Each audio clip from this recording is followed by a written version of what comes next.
Hey there, Social Blade fans. Dave here yet again for another Social Blade YouTube tip. And today we're going to be talking about how to foster the community around your channel. However, I'm not going to be talking about this subject alone. I've got Tim Schmoyer from the Video Creators channel. So let's bring him on and see what he has to say. So, tips for fostering community around your YouTube channel. This is a conversation that warrants a much larger discussion than we could ever possibly talk about here in just a couple minutes. But I want to give you guys 4 questions that might at least help you get started thinking in the right direction. And at first, these questions might seem to not really make sense, but stick with me and I think they'll make perfect sense by the time we get to the end. The first question you really need to think through is, why do you do what you do on YouTube? I want to really strongly encourage you to think about that question outside of things like money and views and subscribers. I think those things are actually more symptoms of something bigger that we'll talk about in a little bit. Those aren't necessarily like the goal in and of themselves. So really wrestle with that question of why do you do what you do on YouTube,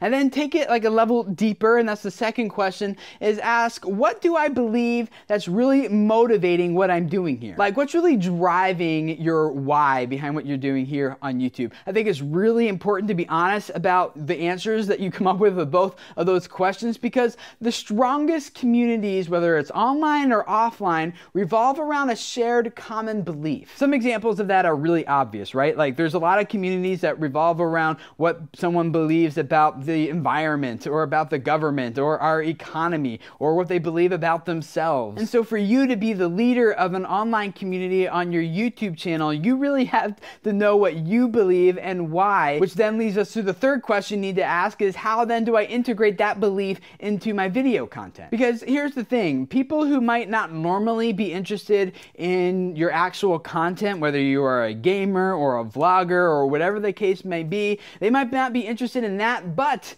if they share a common belief with you, they actually don't really care then as much about what your content is. So let's say, for example, that you are a vlogger and you believe that there's a lot of people out there who really need like a good infusion of hope into their lives, and the way that you live your life and share that with others can actually give them a lot of hope. Like, you actually need to make that hope message part of your brand, part of your channel, part of your video. And then someone who might not otherwise really ever be interested in watching vlog content might actually be interested in yours because they actually share that belief that yes, there needs to be more hope in the world. And I love this person, even though I'm not really into vloggers, but I love this person because they are bringing that message of hope to the world. And if there is any vlogger that person would subscribe to, it is you, not because, again, of your content, but because of that shared belief. The fourth question you then need to ask is, how can I facilitate interaction between myself and the community around this content and around this shared belief? Because it's not enough to just share that common belief and hopefully also enjoy the same type of video content. You need to start a conversation and facilitate engagement between those people who are looking to you as the leader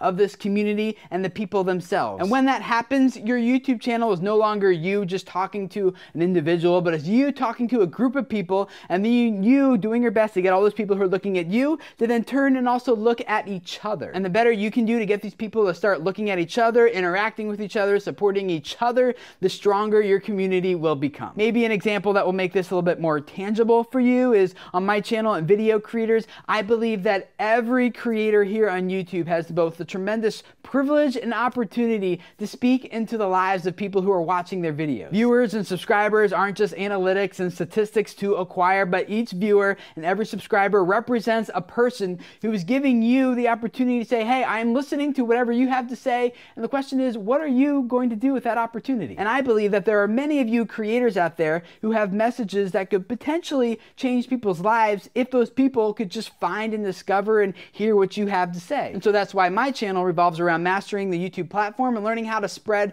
your message so that it changes lives. That's my why, that's what I believe, and that's something that I build into almost every video that I do there. And then other creators who share that belief with me end up forming a really tight community on my channel than they otherwise would. Now, there's also many other creators who don't believe that, who don't share that belief with me, and at first when they hear it, they're like, that's kind of weird, I don't know what I think about that. But then as they hear that message over and over again, they start to believe it, and then they become part of the community. And then of course there are others who hear it, they don't believe it, and they never will, and those people are actually, you really need those to really solidify your community and make them tight, but the role that those people play is a whole nother conversation for another time. If this is a topic you want to dig into a lot deeper, I really want to recommend this book for you guys. It's called Primalbranding by Patrick Hanlon, and it's not a YouTube book, it's a marketing book actually for brands and organizations, but all the principles in here can be really applied to your YouTube channel. It talks about the common elements that brands who really have like a really solid fan base, like what is it about those brands that really makes people gravitate to those brands and really like love their products. And most of those same principles can just as easily be applied to our YouTube channels. So go check this out. I'm sure Dave will put a link in the description text below this video if you want to find it on Amazon or something like that. Dave and I would both really love to hear what you guys think about all this. I will be around in the comments responding to questions and interacting with you guys. So thank you, Dave and Social Blade, for giving me the opportunity to hang out here. And you guys, thanks for hanging out with me for a little bit, talking about ideas for fostering our online communities. Thanks, Tim. Hey, if you guys haven't done so already, go over to Tim's channel and hit the subscribe button. He's got more of the community-based type channel, whereas we're the more how-to style things. So both are actually really important to understand to help grow your channel. So hit subscribe on both. Leave your comments below and give me a thumbs up. And if you haven't done so already, well, give me another thumbs up. I don't know. Going over to socialblade.com. There's plenty of things to do, like check your stats and other people's stats, but you can also catch what's up to date on the news and the media with the blog that we've got always updated there.